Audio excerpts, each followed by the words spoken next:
Segunda de Timoteo capítulo 4. Bien,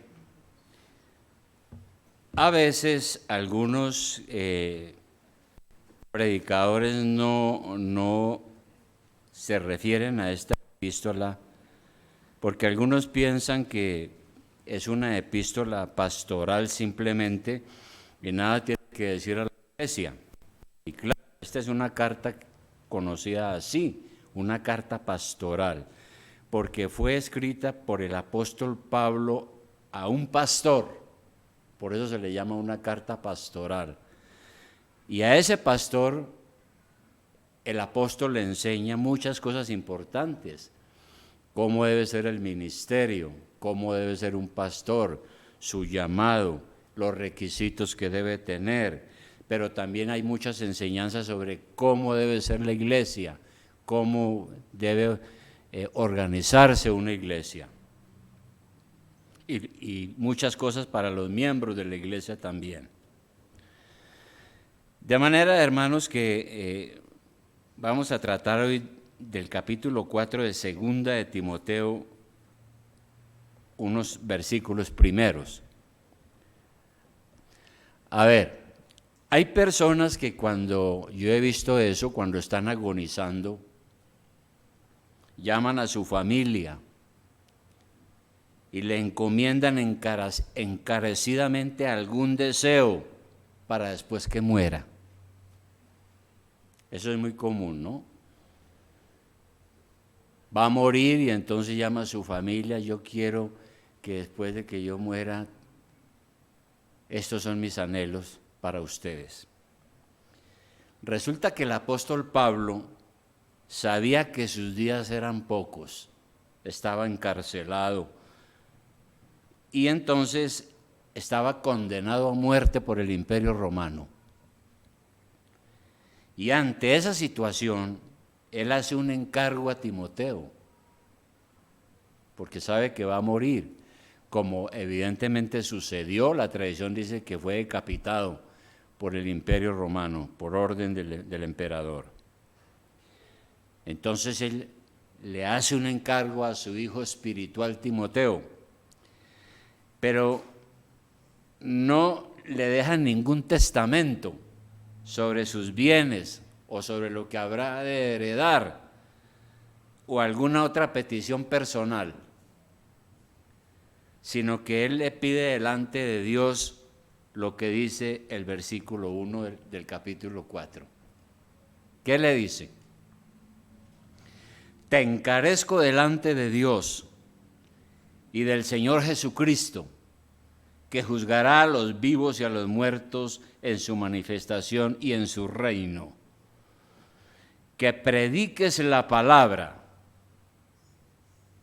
que instes a tiempo y fuera de tiempo, redarguye, reprende, exhorta con toda paciencia y doctrina. Esa es la recomendación final que le da antes de ir a la pena de muerte, a cumplirla el apóstol a este pastor. Entonces, inicialmente lo que le está diciendo es no descuide la proclamación del evangelio. Y inicialmente le dice predique la palabra. Ahora, en la antigüedad los reyes tenían unos personajes al servicio de la corte. Y esos personajes eran los que iban y daban conocimiento al pueblo de las necesidades o de las peticiones del rey o de las órdenes del rey. Esos personajes se llamaban los heraldos. Un heraldo es alguien que proclama. Eso es un heraldo. Y lo que le está diciendo entonces el apóstol a este pastor es que él debe ser un heraldo, un mensajero de Dios, un vocero del Rey de Reyes y del Señor de Señores, y debe predicar el evangelio como pastor que es. Y luego le dice otra cosa, como ya lo leímos, dice, predique la palabra, instes a tiempo y fuera de tiempo. Instes. ¿Qué significa esa palabra? Le está diciendo es, insista con ahínco en esa predicación. Es decir, Timoteo debía estar listo para proclamar el Evangelio en todo tiempo. Su trabajo debería realizarse en todo momento, a todas horas. No solamente cuando él predicaba en la iglesia, sino también afuera de la iglesia, en todo tiempo, de persecución, de paz, como fuere, en medio de los peligros. Inclusive si era prisionero como el apóstol Pablo. El apóstol Pablo predicó el evangelio estando encarcelado y sentenciado a muerte. Y eso mismo le dice a él, predique la palabra y hágalo en todo tiempo, incluso si está amenazado de muerte. Y luego le sigue diciendo ahí en el versículo 2, le dice que además de eso, de que predique la palabra y que inste a tiempo y fuera de tiempo, le dice redarguye. ¿Qué es redarguir? Ya explicamos esa palabra hace unos domingos, creo, pero redarguir significa replicar en contra del argumento. Cuando él estuviera predicando y evangelizando y alguien se opusiera, él tenía que tratar de combatir esos argumentos, porque hay advertencias en la palabra de Dios y los errores en la doctrina y en la conducta deben ser refutados. Si por miedo nosotros no decimos nada o por no ofender a nadie, no refutamos el error, no estamos cumpliendo entonces con lo que la palabra de Dios dice. Y luego sigue diciendo que también su tarea es reprender, porque le dice, inste a todo tiempo, redarguye, reprende. La palabra es esa, reprenda, y muestre el camino verdadero. Ahora, si miramos un momentito allí en Salmo 38, 14, Salmo 38, 14, Salmo 38, 14. Hay una cosa interesante allí. Dice David lo siguiente, soy pues como un hombre que no oye y en cuya boca no hay reprensiones, porque en ti, oh Jehová, he esperado. Tú responderás, Jehová Dios mío. Y aquí él está confesando su situación personal, ¿no? Y está tratando de enseñar lo mismo que dice el Salmo 39:11 más adelante. 39:11. ¿Qué dice el Salmo 39:11 ahí? Dice, David dice, con castigos por el pecado corriges al hombre y deshaces como polilla lo más estimado de él. De manera que aquí vemos aquí en la palabra de Dios que dice que Dios es justo y Dios castiga el pecado. Por eso dice, con castigos por el pecado, corriges a los hijos de los hombres. Y podemos usar esa palabra reprender, que es un mandato que está dando aquí a todo pastor y aún a los hermanos en la iglesia. Usar la palabra reprender con relación a lo malo. Tenemos que reprender lo malo. Tenemos que condenar el error. Y si la persona se empecina en su error y en su pecado, tenemos que anunciarle también el castigo que le puede venir por persistir en su error. Ahora, este es un asunto delicado, claro. El hermano hoy en la escuela dominical hablaba de que hoy en día nadie quiere que se metan en su vida.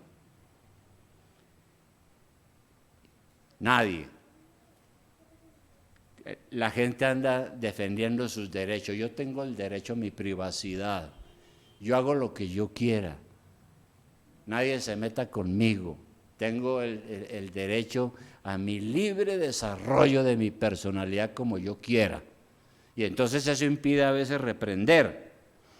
Pero cada caso es diferente, ¿no? Y nosotros estamos llamados a hacerlo.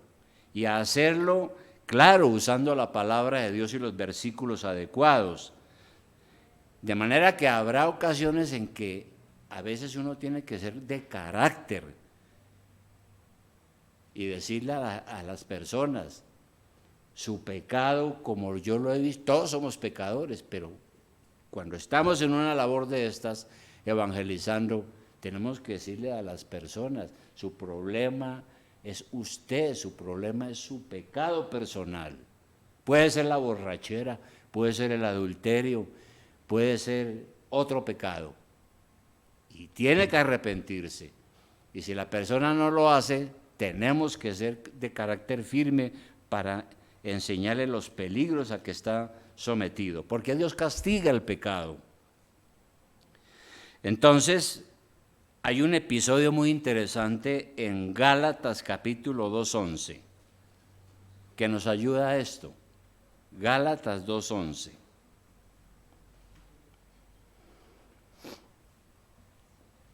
Gálatas 2:11. Muy interesante. Dice allí lo siguiente: pero cuando Pedro vino a Antioquía, ¿quién era Pedro? El apóstol Pedro, ¿no es cierto? Vino a la ciudad de Antioquía y está hablando el apóstol Pablo, está contando algo que sucedió. Entonces Pablo dice: pero cuando Pedro vino a Antioquía, le resistí cara a cara porque era de condenar.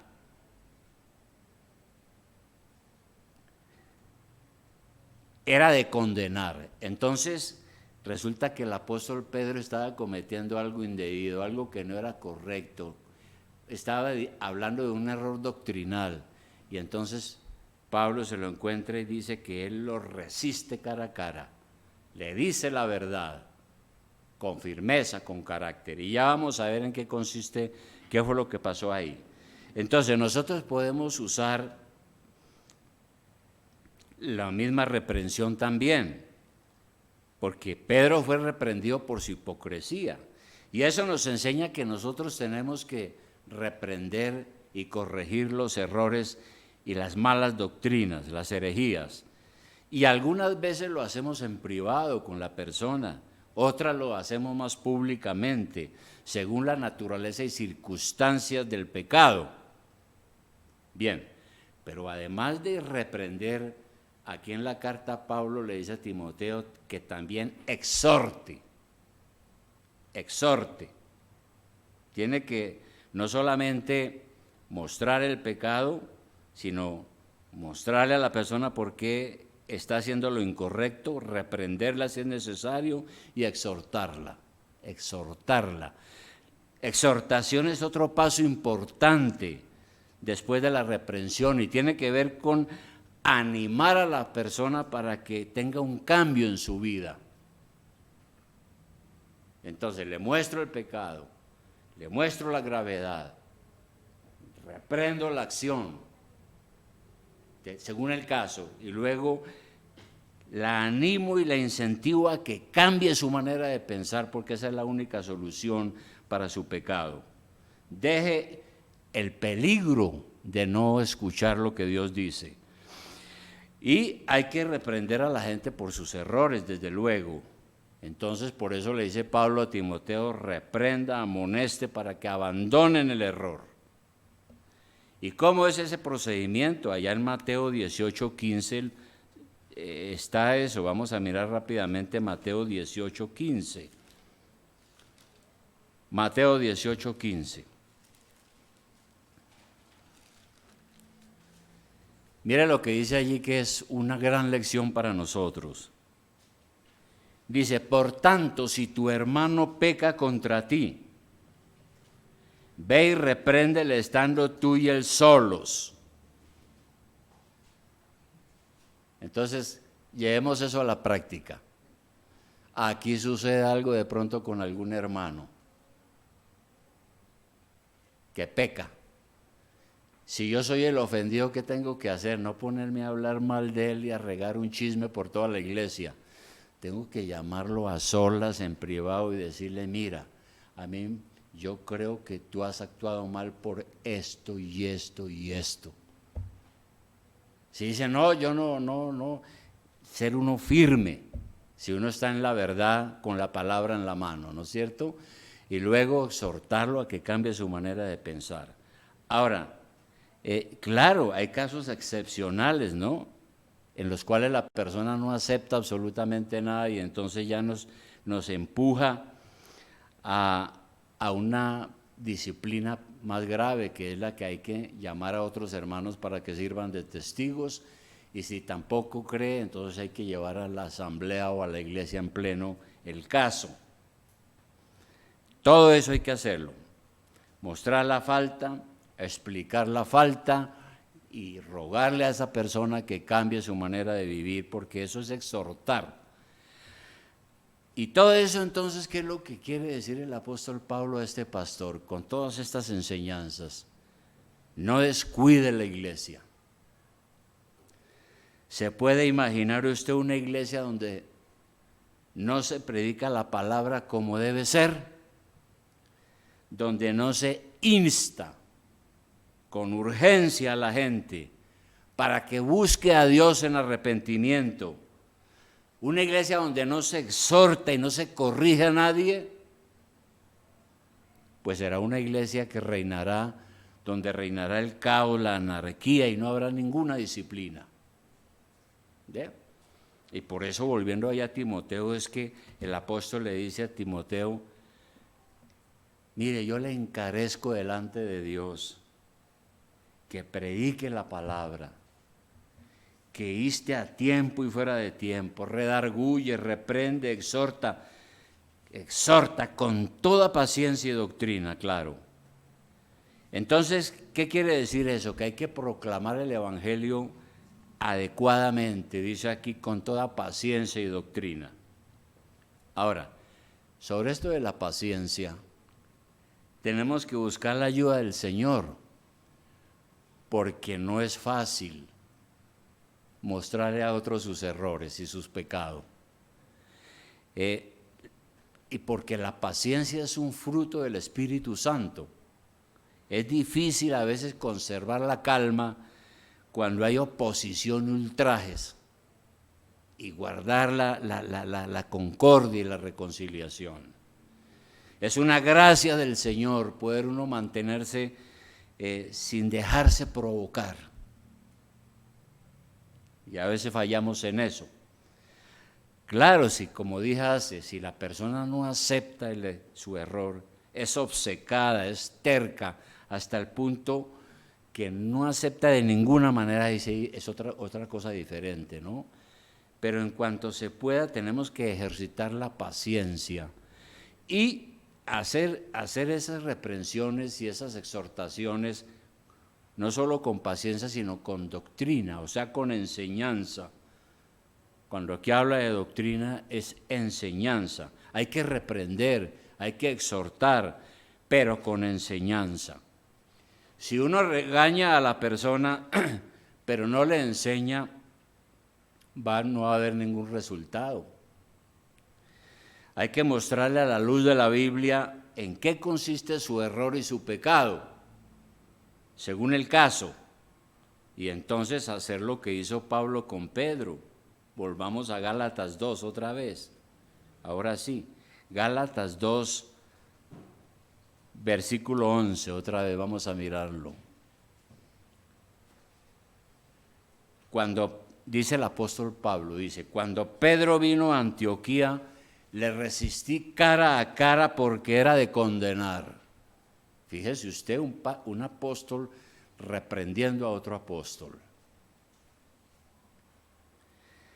Pues antes que viniesen algunos, entonces empieza a explicar por qué fue.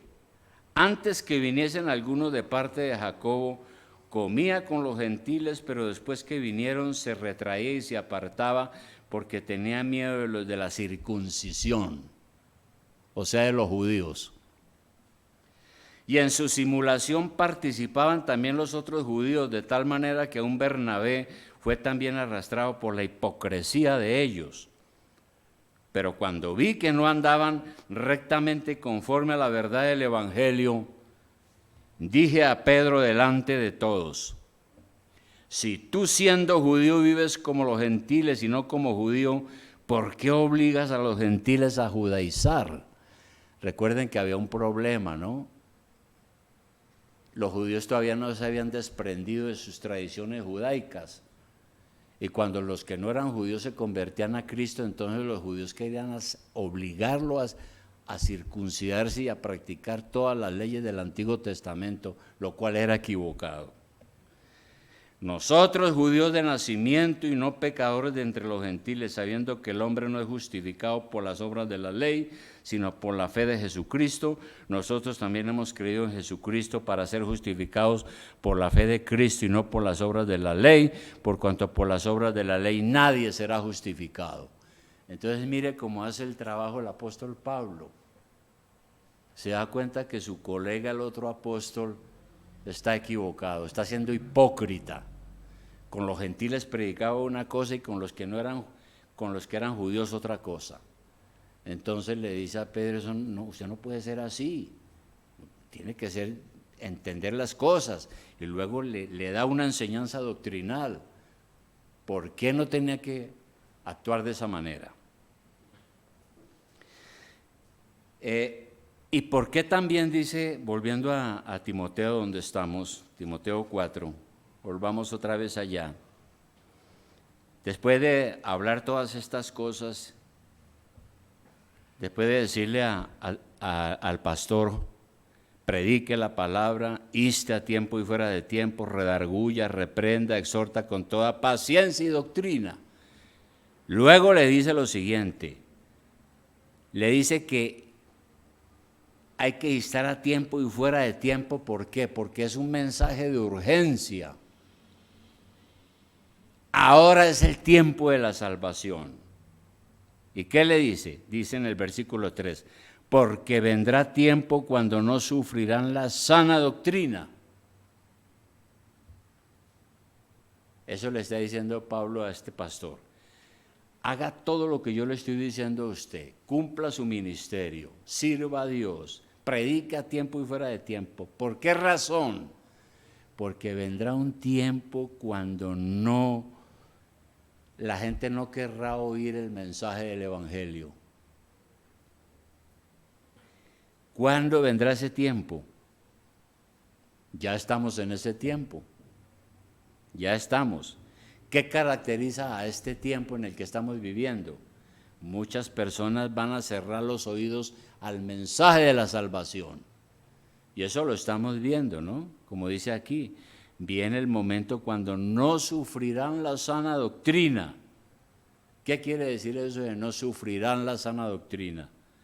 Claramente significa es que habrá gente que no soportará la sana doctrina, no aguantará que le digan la verdad del Evangelio, no querrán oír, y en lugar de escuchar las sanas palabras de nuestro Señor Jesucristo, la gente preferirá escuchar otras cosas. Y es típico de esta época que estamos viviendo.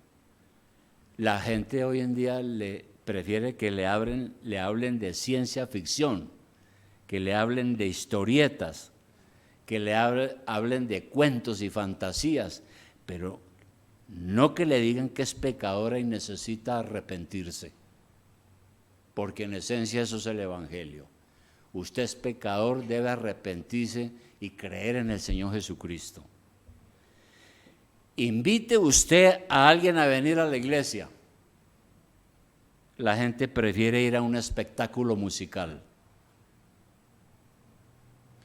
Por eso algunas iglesias no tienen ya culto de adoración ni predicación, sino que tienen un espectáculo religioso, un show musical para atraer a la gente, porque la gente no quiere oír la palabra de verdad.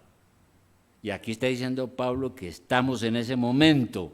La gente viene el momento cuando no sufrirán, no soportarán la sana doctrina, sino que, ¿qué sucederá? Dice, sino que teniendo comezón de oír, se amontonarán maestros conforme a sus propias concupiscencias. Dice Pablo, viene el momento y ya estamos en el momento.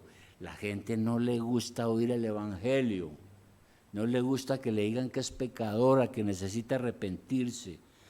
La gente prefiere otro tipo de cosas. Y entonces tendrán comezón de oír. ¿Qué quiere decir eso? Simplemente quiere decir que lo que oyen les hará cosquillas. Les gustará oír otras cosas. Les gusta oír cosas que le hagan cosquillas, cosas suaves, cosas que agraden su naturaleza carnal, pero no aquellas cosas que lo pueden mover de su comodidad. Por ejemplo, todas esas enseñanzas sobre la prosperidad. En las grandes iglesias hoy le dicen a la gente, venga Cristo, venga. Al momento que usted reciba a Cristo, cesará su pobreza, su miseria, cesará todo y Dios lo va a bendecir y prosperar y usted será rico. A la gente le gusta oír eso, pero no le gusta que le digan que tiene que arrepentirse y que tiene que dejar su pecado. Le gusta esas otras cosas que no es el evangelio de verdad, le hacen cosquillas y le gusta oírlas, ¿no?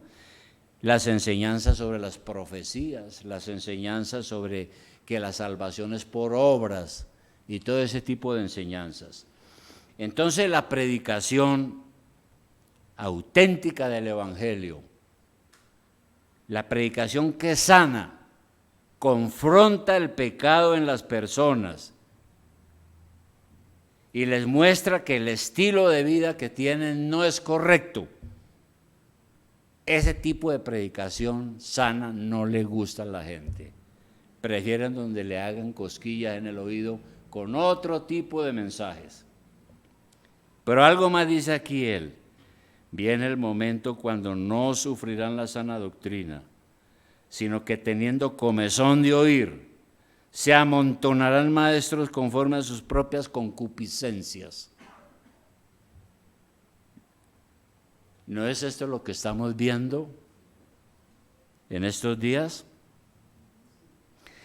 Hay una gran cantidad de gente que anda de iglesia en iglesia para ver dónde le hacen cosquillas.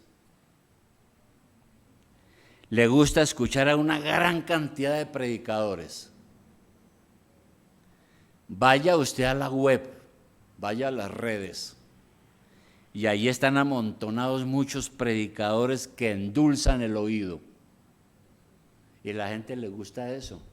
A veces prefiere escuchar allá en la web a predicadores y no venir al culto a adorar a Dios. Y está aquí advirtiéndonos el apóstol. ¿Y qué pasará con eso? Que apartarán de la verdad a muchos para que se vayan tras la mentira. Porque en el versículo 3 dice, se amontonarán maestros conforme a su propia concupiscencias y apartarán de la verdad el oído y se volverán a las fábulas. A las fábulas. Es decir, la gente en vez de escuchar el verdadero evangelio, la sana doctrina, porque no la quiere oír, no la soporta, se vuelven entonces a los mitos. Eso es lo que quiere decir fábula aquí, en el griego, mito. ¿Y qué es un mito? Pues algo irreal, algo fantasioso, algo vano, sin sentido, ¿no? Entonces, lo que está diciendo aquí el apóstol es que como a la gente no le gusta el verdadero evangelio, no le gusta escuchar la verdad aunque incomode, entonces terminan apartándose de la buena doctrina y cayendo en el engaño cada día más y más, tristemente. ¿Y cuál es el resultado de una persona entonces que es así, que no quiere escuchar la verdad, sino que escuchas a los falsos maestros? Segunda de Tesalonicenses 2:11. Segunda de Tesalonicenses 2:11. Otra carta del apóstol Pablo, Segunda de Tesalonicenses 2:11. Ahí hay un versículo importante. Inclusive podemos leer desde el 10. Lo de atrás por ahorita no nos interesa, sino nos interesa desde el 10 al 11, que es pertinente. Dice aquí que va a haber pues problemas, engaño, iniquidad para los que se pierden.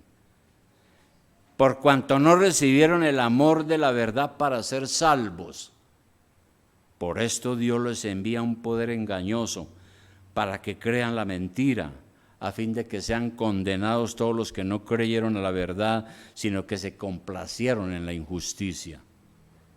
Ese es el problema, cuando no se quiere escuchar el verdadero evangelio, ¿no? Cuando no quieren retener la verdad, caen en el engaño. Y dice aquí que Dios mismo se encarga de dejarlos en el error, porque los falsos maestros sí son sagaces, ¿no? Y construyen iglesias impresionantes, imperios económicos impresionantes, enseñando mentiras. Mire, hermano, hay mucho evangélico que le gusta prestar oído a revelaciones que no están en la Biblia, a revelaciones en forma de profecías y sueños. Y en esas iglesias sucede eso, ¿no? Se levanta alguien y dice: yo soy profeta de Dios. El Señor está diciendo esto, que tal fecha, tal cosa y que va a suceder tal cosa. Y resulta que no es cierto, no es verdad. Son mentiras. Pero también hay otro problema, hay iglesias donde ya no se confronta a la gente con su pecado, sino que hay que tener a todo el mundo contento en la iglesia y felicitarlo para que no se vaya. Eso sí, que ofrende y diezme, pero no lo ofendamos diciéndole que es pecador o cosas de esas por el estilo. No le hablemos del infierno. Y por eso las iglesias hoy en día están llenas de mucho problema, como veíamos en la escuela dominical, ¿no? Hay iglesias donde ya el divorcio, eso no es ningún problema, el homosexualismo ya no es ningún problema, ¿no? Ya hay pastores homosexuales y iglesias para homosexuales, ¿no? Hay pastores ladrones y de todo, y en las iglesias hay de todo, porque no se confronta el pecado con la palabra de Dios. La gente quiere enseñanzas que le hagan cosquillas en los oídos. Esta generación en la que estamos viviendo es una generación que es adicta al entretenimiento. ¿Qué quiero decir con eso? Nosotros hemos educados en eso, nos gusta el entretenimiento. Si invitan a alguien al circo o al partido de fútbol o a otra cosa el día del Señor, prefiere ir allá que ir a la iglesia a adorar a Dios, porque le gusta el entretenimiento. No quieren escuchar cosas que los incomoden, quieren entretenerse. Quieren es que los predicadores hablen de cosas agradables, que les cuenten anécdotas, que les echen chistes, que sean predicaciones muy humorísticas, conferencias que motiven a la persona, ¿no? Que les hablen de otras cosas, pero no que los reprendan, los exhorten, los amonesten a dejar el pecado y creer verdaderamente en Cristo. No, eso no les gusta. Pero lo que dice la Biblia es que eso no puede ser así, porque la palabra de Dios hace todo lo contrario. La palabra de Dios no es para que nos agrade al oído. ¿Qué dice en Jeremías 23:29? Jeremías 23:29, el profeta. Jeremías 23:29.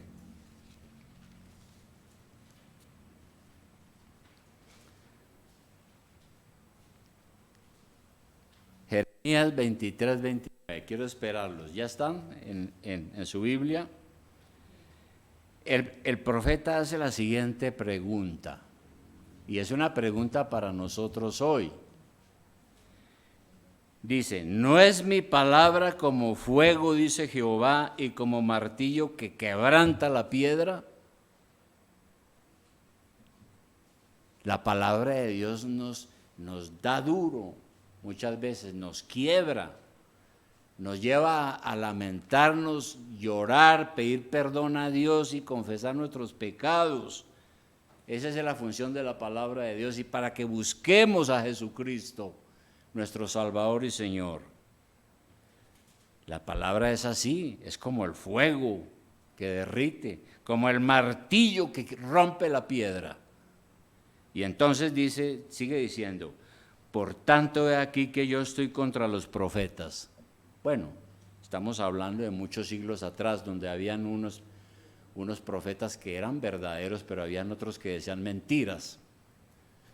Entonces dice, aquí que yo estoy contra los profetas, dice Jehová, que hurtan mis palabras cada uno de su más cercano. Dice Jehová, he aquí que yo estoy contra los profetas que endulzan sus lenguas y dicen, él ha dicho.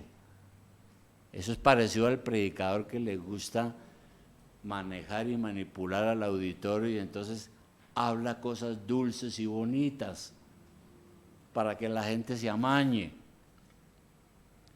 Él ha dicho, he aquí dice Jehová, yo estoy contra los que profetizan sueños mentirosos y los cuentan y hacen errar a mi pueblo con sus mentiras y con sus lisonjas.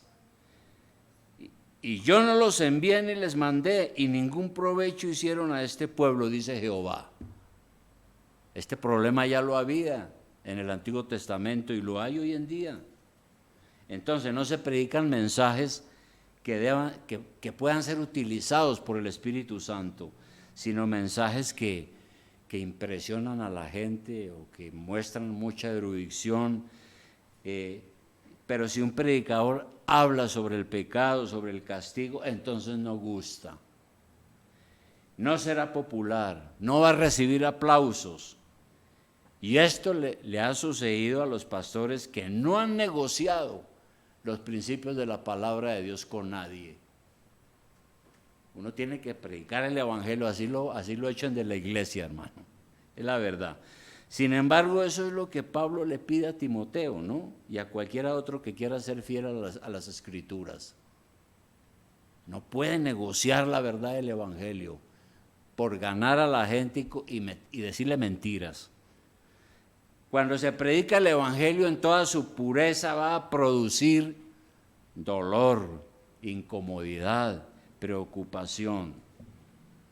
De manera que si alguien está buscando una iglesia donde se sienta a sus anchas, donde le toleren sus pecados, donde se sienta cómodo, donde le digan que todo está bien, debe de buscar una iglesia donde no prediquen el auténtico evangelio de Jesucristo. Porque donde prediquen el verdadero evangelio de Jesucristo, va a escuchar reprensiones, va a ser redarguido, va a ser amonestado, va a ser exhortado a creer en el Señor y a arrepentirse de sus pecados, que es lo que hoy nuestra generación no quiere. De manera, hermanos, que concluyendo, la predicación del evangelio incluye entonces los elementos de insistir, advertir, reprender, exhortar. Claro, hay que estar preparados en oración y vivir una vida consagrada, ¿no? Eso es cierto. Este trabajo debemos de hacerlo con la Biblia en la mano, es decir, basados en las Escrituras, mostrándole al pecador su condición delante de Dios. Lamentablemente, por el aumento de la maldad, las personas no quieren escuchar el mensaje que los llama a un arrepentimiento y a una entrega total al Señor. Buscan oír otras cosas y creer en otras cosas que el mundo practica. ¿Y cuál es el resultado? Cuando nosotros nos ponemos a escuchar lo que no es verdadera doctrina, El resultado es lo que leímos en 2 de Tesalonicenses 2:10 al 12. Dios nos envía es un espíritu de mentira para que creamos el engaño. Eso es, hermanos. Ahora, finalmente, no obstante todo esto que hemos dicho hoy, ¿no? Como le dice Pablo a Timoteo, no, usted predique la palabra, amoneste, exhorte, reprenda, muestre a la gente la verdad, con paciencia y doctrina, claro, porque son tiempos difíciles donde la gente es complicada y no quiere escuchar verdaderamente el evangelio, sino que está buscando es donde le endulzan el oído y le hablan cosas bonitas, no donde lo incomodan. A pesar de todo eso, nuestra misión como iglesia es seguir orando, predicando, enseñando, ¿verdad? Es tarea de cada uno de nosotros. Así el mundo rechace, se burle, nos menosprecie, su tarea y la mía es seguir predicando, enseñando, mostrando el camino. Esa es la tarea.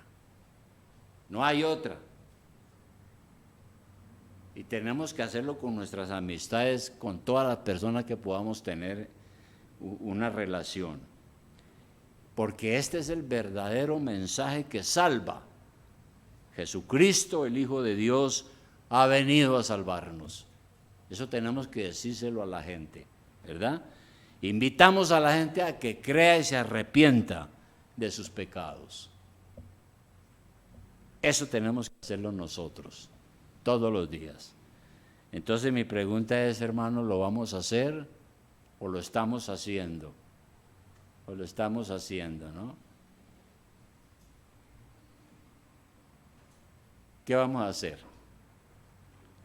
Vamos a orar.